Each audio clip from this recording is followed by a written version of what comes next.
Hey freaks, it's JJ. Welcome to my channel. If you're new here, I talk about the stories behind some of my favorite concept albums. And today we are talking about Mastodon, one of my favorite bands. And we are talking about their 2004 album, Leviathan. So yes, Leviathan, of course, is based on the story of Moby Dick, which was written by Herman Melville in 1851. And yeah, it's a really cool story, and I'm excited to discuss it with you. So if you haven't already, make sure you hit subscribe if you want to support what I do here on this channel. And get notified when I put out other videos such as this. And yeah, let's get started. So starting off, track 1, Blood and Thunder. And so if you're not familiar with the story of Moby Dick, it's basically told from the point of view of one of the crewmen on the ship, and his name is Ishmael. So basically, he is telling the whole story of what went down on this ship and all the crazy captain's exploits and everything. So it's told from his perspective, and basically the journey is just getting underway, where they are all leaving to hunt down this ginormous whale called Moby Dick. And so we're introduced to the captain. His name is Ahab, and he has this crazy obsession with finding and killing this gigantic whale. And the whale has actually bitten off his leg, which is why he has this crazy vendetta against the whale. So, Ahab will kind of go to the ends of the earth in order to find this whale and kill it. So he would go even as far as like sacrificing his own crew to achieve his revenge. And so in this way, Moby Dick has become like Ahab's holy grail. So track 2, I Am Ahab. So this is a glimpse into Ahab's mind. So he really loves the sea, I believe, and he just despises this monster that took his leg 13 years ago. And so in those 13 years, his hatred and his obsession has really, grown to the point where, finding and killing the whale is completely consumed his life. And so this monomania is really what drives him to seek revenge at basically all costs. So that's where Ahab is, and he is the one who really drives the story of Moby Dick. And meanwhile, our main character, Ishmael, is kind of sort of like a backseat to everything that's happening, sort of like Great Gatsby, how it's kind of told from an outside perspective. Track 3, Seabeast. So here we are introduced to some of the crew members on this ship, and so it's a pretty eccentric bunch of people from eclectic origins, and many of them have pretty much no other life other than the sea. And we meet one character. His name is Queequeg, which I hope I'm saying that right. Probably not. Probably not. But he is a Polynesian cannibal who is absolutely covered in tattoos. So he appears as a pretty scary dude. And Ishmael is initially really afraid of Queequeg. But he soon comes to befriend him on this journey. And so Ishmael confides in his new friend and kind of tells him of his growing apprehension of Ahab's obsession.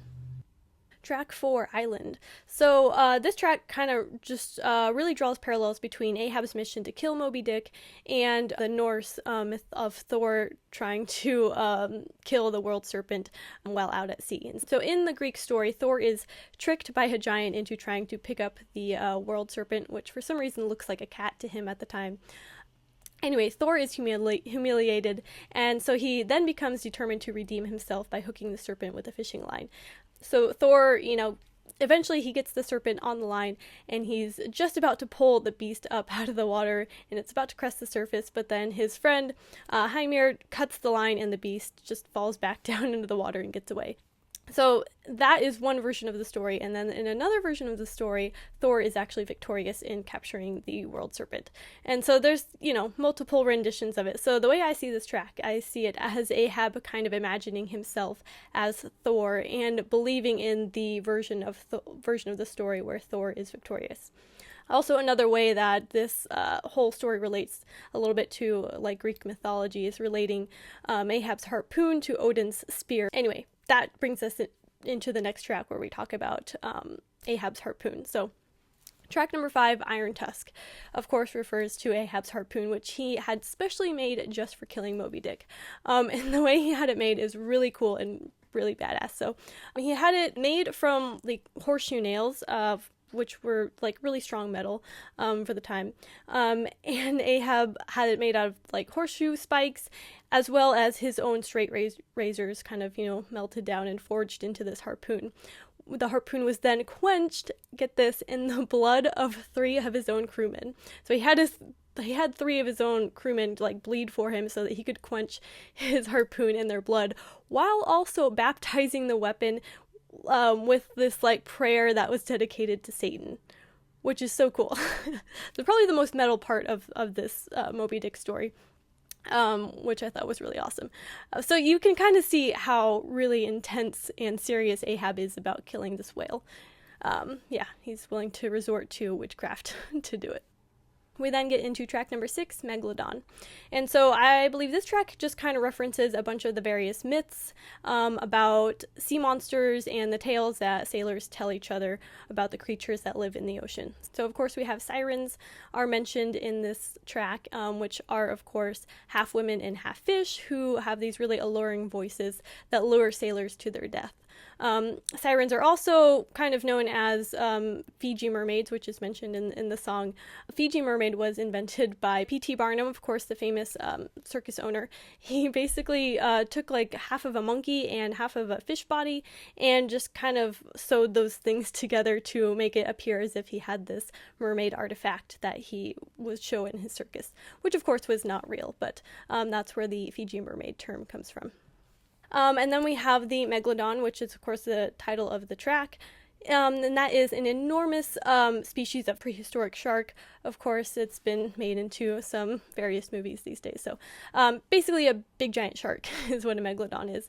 And then, of course, its kraken is referenced as well, which is a giant squid. And in the book Moby Dick, a giant squid is actually mistaken for the white whale at the time. So there's how it kind of ties into the book a little bit there. And then, of course, we have the Leviathan, which is the title of the album. And the term Leviathan has been used for many mythical and real creatures. So firstly, it was used in the Bible to reference a multi-headed sea serpent. And then also Leviathan was used as a term or as a name for this Mastodon fossil that they found in 1840. And then lastly, which I think relates mostly to this album, Leviathan was the name of a prehistoric whale that weighed up to 50 tons and had like massive, like sharp shark teeth to it. So I think Leviathan definitely is mostly in this context referred to as the whale version of the term Leviathan, in which is this enormous beast that is like nearly the size of a football field with these really massive teeth that are a lot bigger than regular whales' teeth.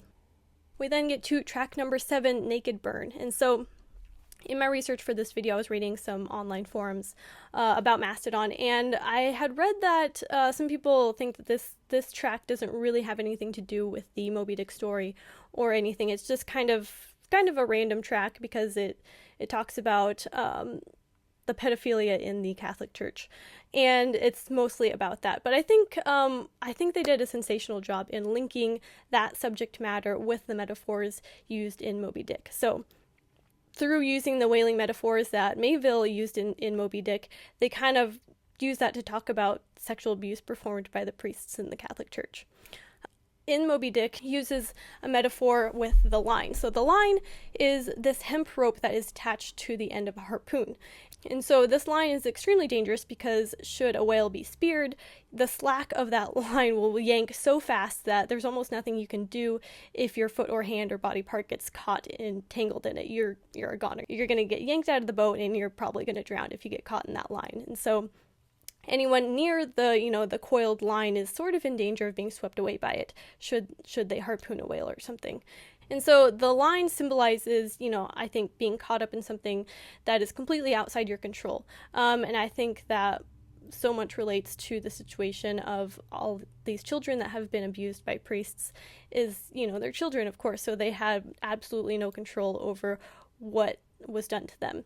And so in that way, it relates this Moby Dick metaphor to our real life, real world things that are happening. And so, yeah, I think that was a really interesting metaphor. Of course, naked burn, I kind of see as like a rope burn, which would result from being yanked off a ship if you were to be caught in the line of a harpoon rope. Track number 8, Aqua, Dementia. This track kind of drops us back into the Moby Dick storyline.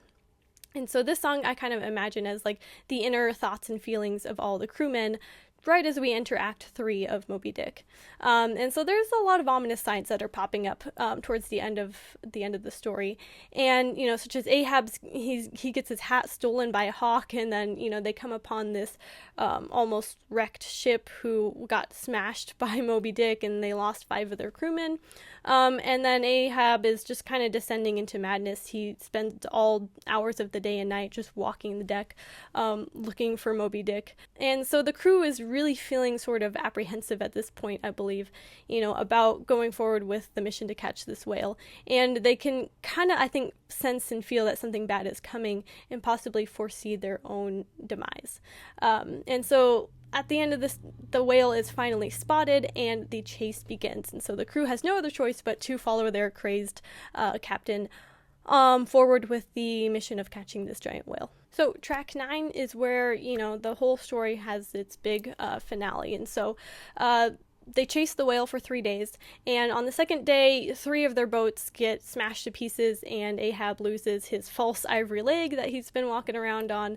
He also loses his best harpooner, Fidela, and then on the third day, it's really just a mad Hail Mary to try and catch this whale. Ahab ends up harpooning Moby Dick, but the line snaps, and then Moby Dick then turns around and attacks the ship that everyone is on. And so, kind of blinded by the determination to kill this beast, Ahab harpoons the whale, but the line gets wrapped around his neck and he is pulled into the ocean and dies. So that's where that foreshadowing about the line being dangerous comes into play. And then we have, the ship has been smashed by Moby Dick and it slowly sinks and the entire crew drowns, all except for Ishmael, of course, because he needs to survive to tell the story. So that just kind of wraps up the whole Moby Dick references about, what parts of the song I believe relate to the story of Moby Dick. And then we go into track 10, Jospeh Merrick, which is kind of a random track, in my opinion. So Jospeh Merrick is the name of a man with several deformities who was also known as the Elephant Man during his time with the Freak Show. And so you may have heard of the Elephant Man. He's had a couple movies made about him. And I'm not sure why the band chose to name this final instrumental track Jospeh Merrick, other than maybe to tie it to their previous album. So in their previous album, Remission, they had that end with a track called The Elephant Man. And so, I think maybe by titling this track the actual name of The Elephant Man, they kind of tied the 2 albums together. And I think the intention was to have the 2 albums very closely related, being that Remission kind of explores the theme of the fire element, while Leviathan is set in the element of water, of course. So, if you have any theories as to, why they have the Elephant Man themed tracks at the end of their albums. I also throw Pendulous Skin at the end of Blood Mountain in with the whole Elephant Man themed stuff. So if you have any theories as to why they do that, or if they've ever talked about that in any interviews, I'd love to know. So please drop that down in the comments as well. And yeah, that's it for the album of Leviathan, and of course this is just my interpretation of the album. I did a lot of research and I did my best to try and interpret it the way that I think it was intended, but of course interpretations vary depending on who you talk to. And so as always, I love to hear your interpretation of the album or various tracks or things that you imagined happening during it. Drop that down in the comments. And yeah, let me know what other concept albums you guys want to see from me next. I have a long list of concept albums that I need to cover. You guys have been really great about suggesting awesome bands and awesome stuff for me to discover and explore. So I'm going to be really busy, so if you want to jump to the top of that suggestion list, go down to the link in the description and sign up for my Metalhead community, and then from there you will be able to get access to my private suggestion box, which I'll try to draw from. That's it for this video. Thanks you guys so much for watching. And yeah, if you want to chat about Mastodon or this album or just stuff you think is cool, throw that in the comments as well. I always read all of my comments. I don't always have time to respond to all of them, but I definitely read them all. So if you want to chat about Mastodon, let's talk about how cool they are. Alright, thanks for watching. Till next time.